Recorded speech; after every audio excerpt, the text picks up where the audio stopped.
You're abandoning your family, Rebecca. My mom's voice thundered through the phone, cutting through the silence of my office. I pinched the bridge of my nose, already feeling the tension settle in. Mom, I've explained this 100 times. I can't keep bailing Brian out. He's 30 years old. He needs to take responsibility for himself. Her response was immediate, sharp, and full of the same guilt-laden reproach I'd heard countless times before. He's your brother. Family is supposed to help each other. I glanced at the neatly stacked paperwork on my desk, reminders of the long hours I worked to maintain my stability. I've helped him, Mom, for years. This isn't about family. It's about the fact that he doesn't care. He spent all his savings, and now he expects me to clean up the mess. Again.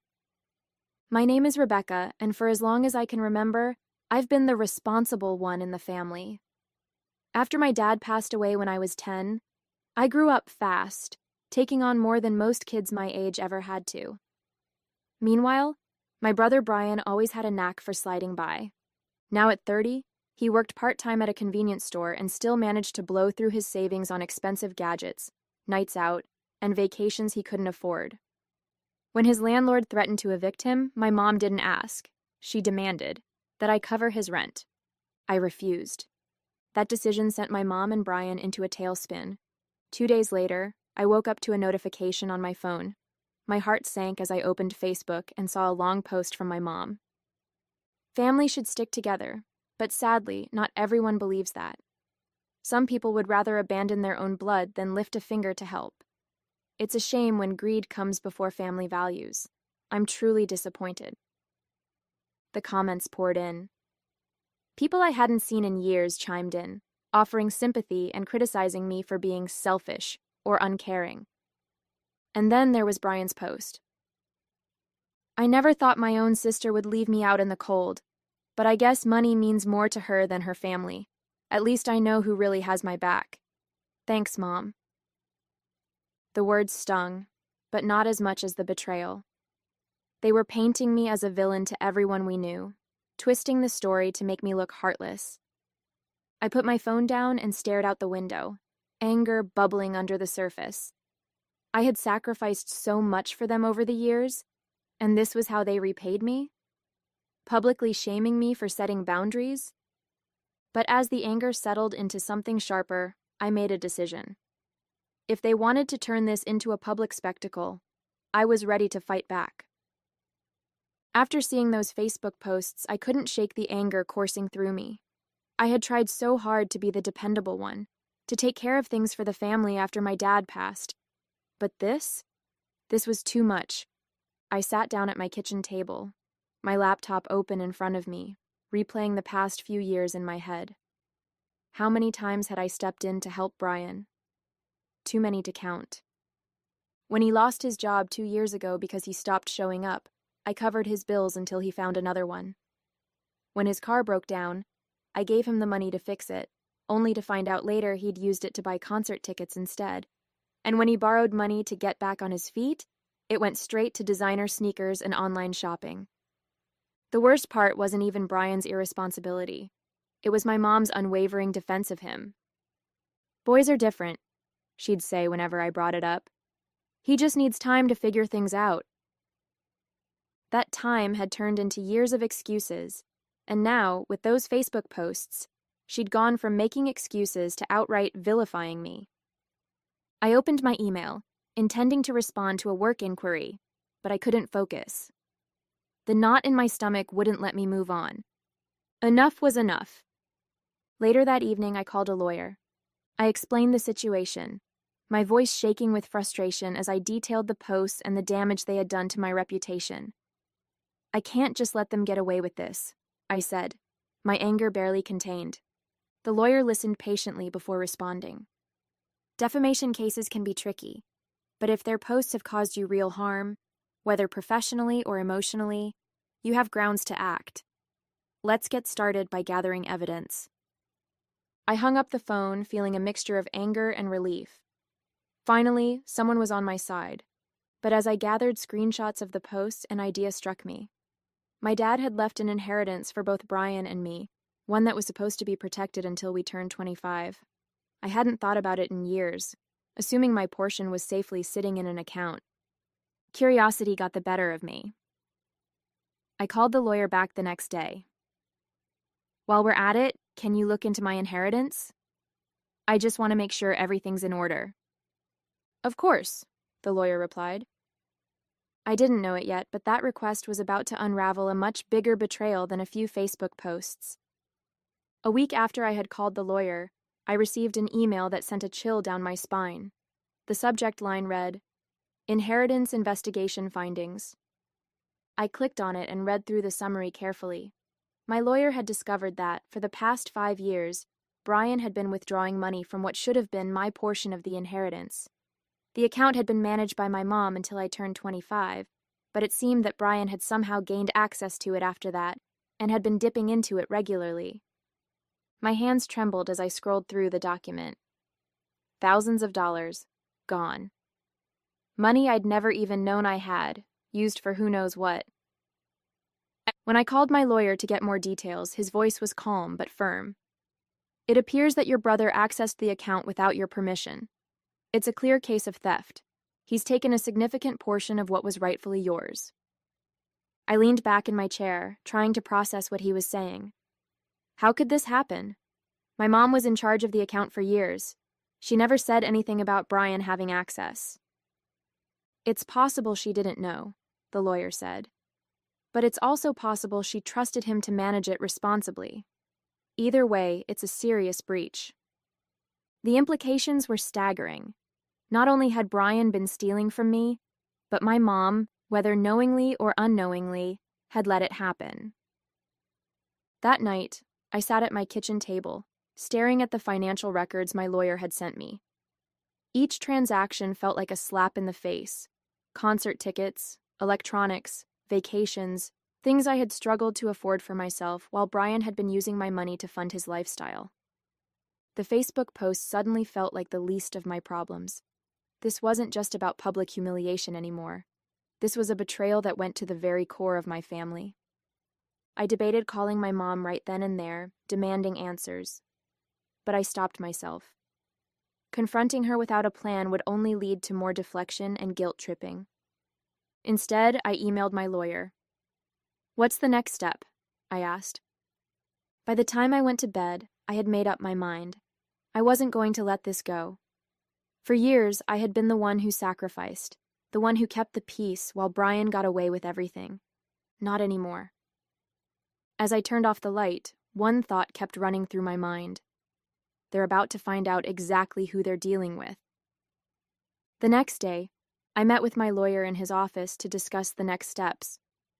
The small room felt suffocating as I laid out every piece of information he had uncovered. "This isn't just about the inheritance," I said firmly. "Brian and my mom have crossed a line. Those Facebook posts were bad enough, but now I find out he's been stealing from me for years.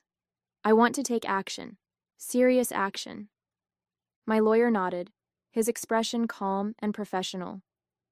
"We'll start by filing for defamation based on the social media posts. But regarding the inheritance theft, we'll need to pursue a separate case.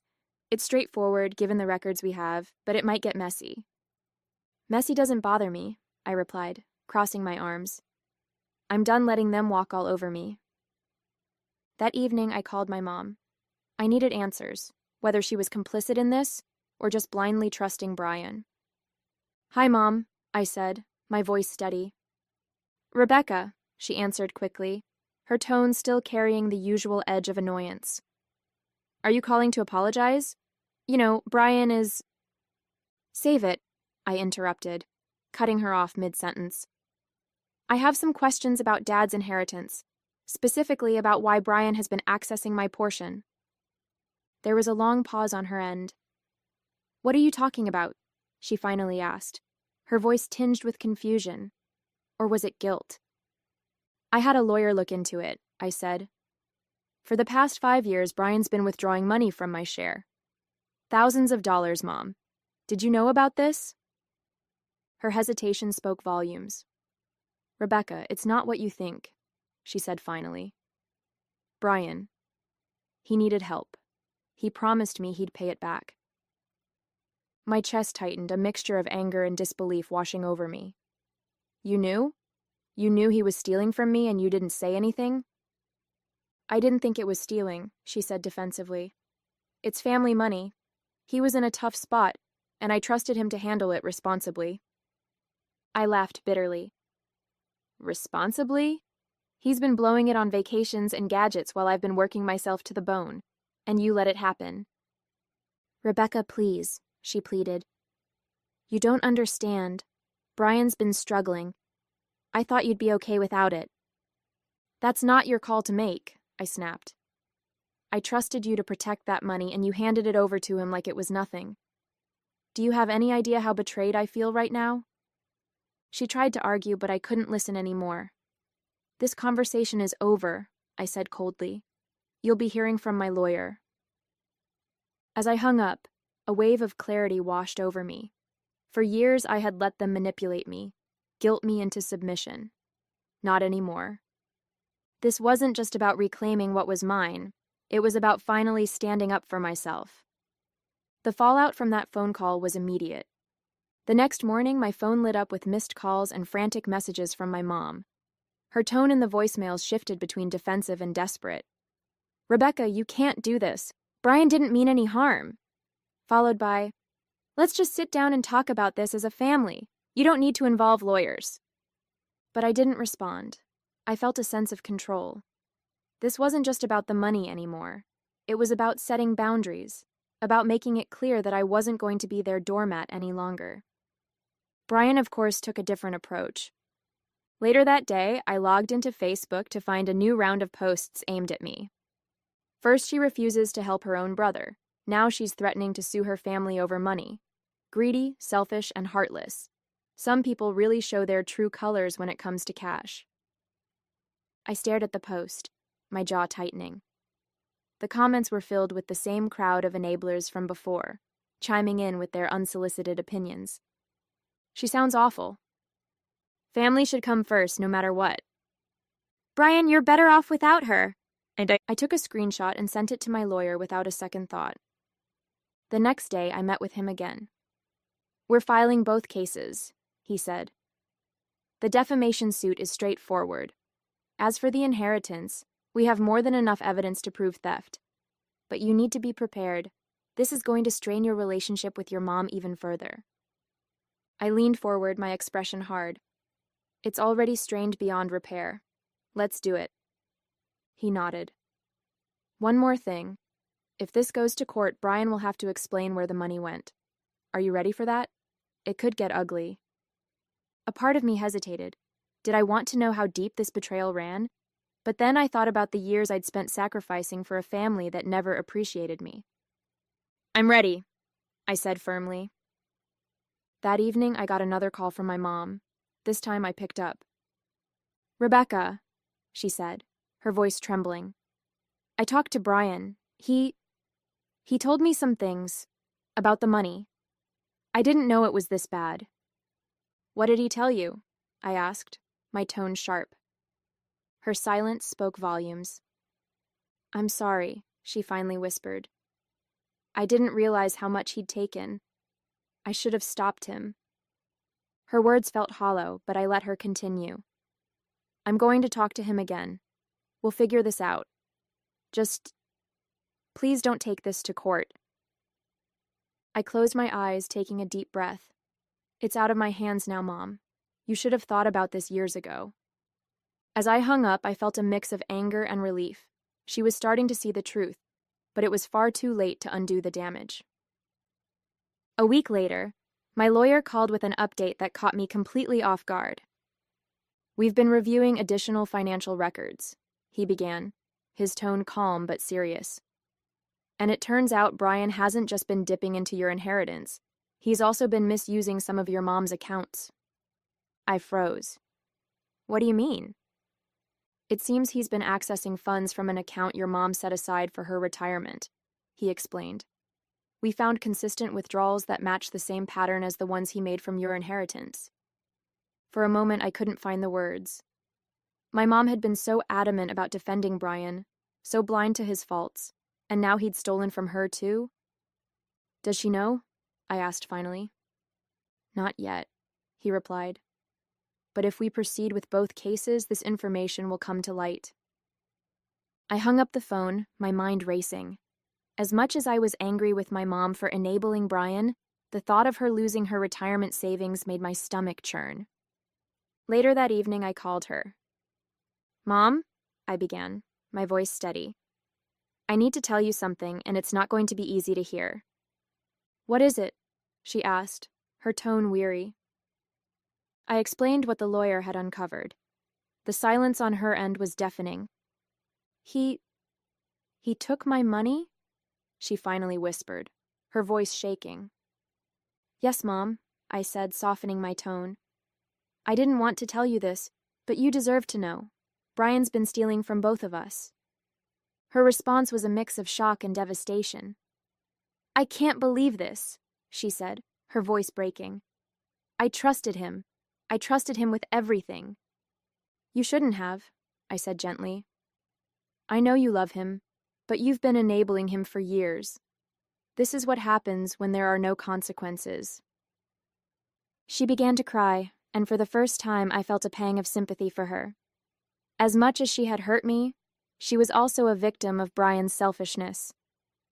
What do we do now? She asked through her tears. We let the legal process play out, I said firmly. This isn't just about the money anymore. It's about accountability. The following days were tense. My lawyer filed both cases, and I could feel the weight of the upcoming confrontation pressing down on me. I knew it wouldn't be easy, but I also knew it was necessary. For years, I had allowed my mom and Brian to take advantage of my kindness. But this time, I was standing my ground. It was time for them to face the consequences of their actions, no matter how much it hurt. The first court date arrived sooner than I expected. Sitting in the courtroom, I felt a mixture of anticipation and dread. On one side, I wanted justice for what Brian had done, for the years of entitlement, for the theft, for the way he had painted me as the villain. But on the other side, I knew this process would be painful, dragging our family's darkest secrets into the light. When Brian entered the courtroom with my mom, his smug expression made my blood boil. He had the audacity to look bored, like this was just another inconvenience in his life. My mom, however, looked completely defeated. She avoided my gaze, her shoulders hunched as though the weight of everything had finally caught up to her. The lawyer presented the evidence methodically. Transaction records, bank statements, and screenshots of the social media posts were laid out in black and white. Each time my lawyer spoke, I could see Brian shifting uncomfortably in his seat. And when it came time for Brian to speak, his tone was predictably deflective. I didn't mean for things to get this far, he said, his voice dripping with faux sincerity. I was struggling, okay? I only took the money because I thought I could pay it back. But Rebecca doesn't understand what it's like to need help. She's always had everything together. My jaw clenched as I listened to his excuses. Struggling didn't explain the vacations, the gadgets, or the nights out. And as much as he tried to play the victim, the evidence told a different story. When the judge asked my mom to testify, she hesitated, glancing at Brian nervously. Finally, she spoke, her voice trembling. I trusted Brian, she admitted. I thought he'd use the money responsibly, but I didn't know how much he'd taken, or what he was using it for. I didn't realize how much he'd hurt Rebecca. Her words stung, but they also carried a glimmer of accountability. She was acknowledging the truth. The court ruled in my favor. Brian was ordered to repay the money he had stolen, and the defamation case was settled with a public apology that both he and my mom had to issue online. It wasn't a perfect victory. I knew it would take years for Brian to pay back what he owed, and the apology, while satisfying, didn't erase the damage they had done. But it was a start. As we left the courtroom, Brian shot me a glare. I hope you're happy, he spat. I am, I said simply, meeting his gaze without flinching. My mom lingered behind, her eyes filled with tears. Rebecca, I don't know how to make this right, she said quietly. You start by being honest, I replied. With me, with yourself, and with Brian. No more excuses. She nodded slowly, her face a mix of guilt and sadness. I'll try, she whispered. That evening I sat in my apartment, reflecting on everything that had happened. The courtroom battle was over, but the real work was just beginning. Setting boundaries with my family wasn't going to be easy, but I felt like I had the strength to do it. And as much as it hurt to see my mom and brother for who they really were, I felt a sense of relief knowing I had finally stood up for myself. In the weeks following the court ruling, life felt oddly quiet. I wasn't inundated with calls or messages from my mom anymore, demanding that I be there for Brian or solve their latest crisis. It was as though the verdict had forced her to take a step back, or maybe she was just too embarrassed to face me. But the silence didn't feel empty. It felt like peace. One afternoon, as I sorted through my bills at the kitchen table, my phone rang. The caller ID flashed my mom's name. For a moment, I considered letting it go to voicemail, but something compelled me to pick up. Hi, Mom, I said, keeping my tone neutral. Hi, Rebecca, she replied, her voice hesitant. I've been thinking a lot about everything. About the inheritance, the court case, Brian. I waited, unsure of where this was going. I didn't want to believe it at first, she continued. But I can't ignore the truth anymore. You were right. About him, about me. I let him take advantage of you, and I stood by while he hurt you. I'm so sorry. Her words hit me harder than I expected. For years I had dreamed of an apology like this, but now that it was here, I didn't know how to feel. Thank you for saying that, I said finally. But it's not just about apologizing, Mom. It's about changing. For years I've let you and Brian treat me like I didn't matter. That has to stop. She sighed. I know.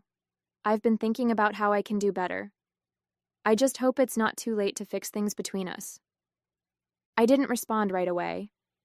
It's not too late, I said eventually, but it's going to take time. Meanwhile, Brian had gone radio silent. Part of me wondered if he was plotting some sort of revenge, but my lawyer assured me the legal agreements made it impossible for him to retaliate financially. Still, I knew better than to trust him.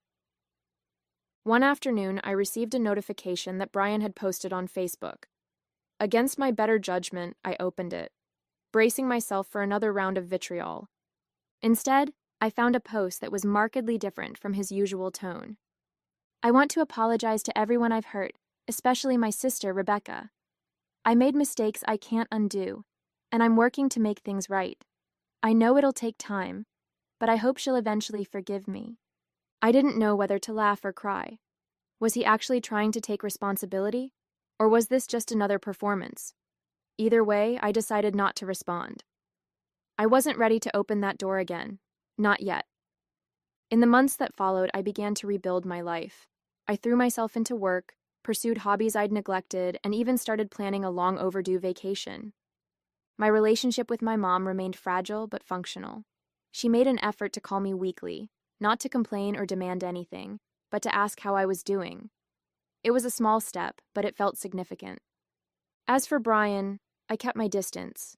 The court had forced him to pay back the money he had stolen, but I knew it would be years before I saw most of it. That was fine by me. I wasn't holding my breath for his redemption. What mattered most was that I had finally reclaimed my power. Months later, I found myself sitting on my balcony with a cup of tea, watching the city lights twinkle in the distance. For the first time in what felt like forever, I wasn't thinking about my family or their endless demands. Life had changed in ways I never thought possible. The constant tension that used to weigh on my shoulders had lifted, replaced by a calm I didn't know I was capable of. I had always thought that standing up for myself would mean losing everything, my family, my sense of belonging.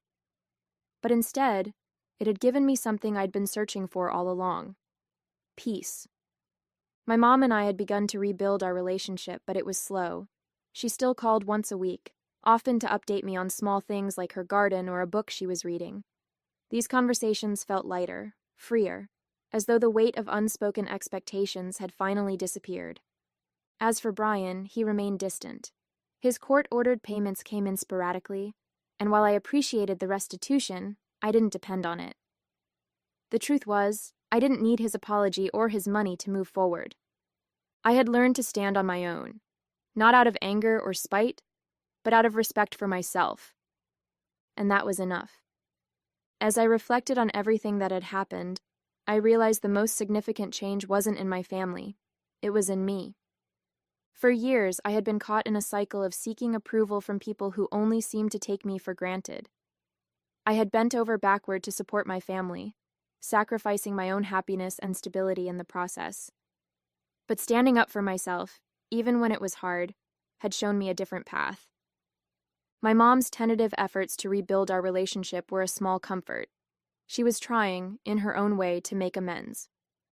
While I didn't fully trust her yet, I could see glimpses of the mother I'd hoped she could be, someone who cared about me for who I was, not just for what I could provide. Brian, on the other hand, was a different story. His attempts at public apologies felt hollow, and I wasn't ready to let him back into my life. Maybe one day I'd be able to forgive him, but that day wasn't today. What mattered most was that I had learned to set boundaries, to value my own time and effort. It wasn't easy, and there were moments when I doubted myself, but I knew now that standing up for my worth was always the right choice. As I sipped my tea, I felt a quiet sense of pride. My family might not have changed completely, but I had, and that was enough. The peace I'd found was hard-earned, and I wasn't letting it go.